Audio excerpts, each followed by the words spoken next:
வானம் மேகமூட்டத்துடன் காணப்படுகிறது அப்படின்னு சொல்லுவாங்கள்ல, அந்த மாதிரி இருக்குது இன்றைக்கி கிளைமேட்டு. சும்மா மூடிக்கிட்டு சிலு சிலு சிலுன்னு தூறிக்கிட்டே இருக்குது. இந்த மாதிரி சுச்சுவேஷனில் சூடாக ஒரு கப் காஃபி அப்படி இல்லைன்னா டீ குடிக்காமல் இருக்க முடியுங்களா? அது கூட இந்த ஸ்நாக்ஸ் ஐட்டம் வடை, போண்டா, பஜ்ஜி அந்த மாதிரி சாப்பிட்டா தான் அந்த டேயே ஃபுல்ஃபில்லாக இருக்கும். நான் அதுக்காக எடுத்துக்கிட்டது வந்து தட்டைப்பயிறு போண்டா செய்யலாம் அப்படின்னு சொல்லிட்டு தான் எடுத்தேன். இது ஒரு ஸ்வீட் ரெசிபி தான். மோஸ்ட் ஆஃப் எல்லாருக்கும் இதை தெரிஞ்சிருக்கும்.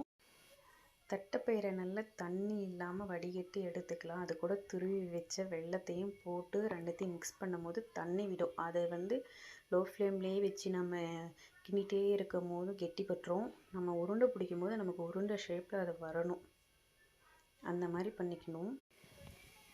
இதுக்கு கோட்டிங்க்காக மைதா அப்படி இல்லைன்னா கோதுமை ரெண்டுலேயும் ஏதோ ஒன்று எடுத்துக்கலாம். நான் கோதுமை மாவு தான் எடுத்திருக்கேன். அது கூட ஸ்மால் பிஞ்ச் சால்ட்டும் சோடா உப்பும் போட்டு அது கூட மஞ்சளும் போட்டு மிக்ஸ் பண்ணி ஒரு நல்லா கொஞ்சம் ஒரு லிக்யூட் ஸ்டேட்டில், ரொம்ப லிக்யூடில் ஒரு மீடியமான ஸ்டேஜில் அதை எடுத்துக்கலாம்.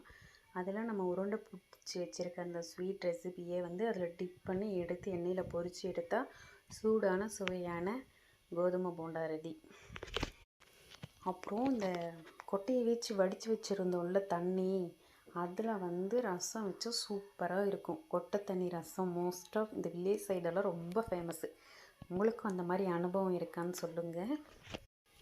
எப்பவும் போல் ரசம் வைக்கிற ஸ்டேஜில் அதை வச்சுட்டு ரசம் கொதித்ததுக்கப்புறம் நம்ம ஆஃப் பண்ணிவிடுவோம். அந்த ஆஃப் பண்ணுற ஸ்டேஜில் அந்த கொட்டை தண்ணியை ஊற்றி இறக்குனா ரசம் சூப்பராக இருக்கும். நீங்களும் ட்ரை பண்ணி பார்த்துட்டு எப்படி இருக்குன்னு சொல்லுங்கள். மறக்காமல் என்னோடய சேனலை சப்ஸ்கிரைப் பண்ணிவிட்டு அந்த லைக் பட்டன் அழுத்திட்டு போங்க. தேங்க்ஸ் ஃபார் வாட்சிங்.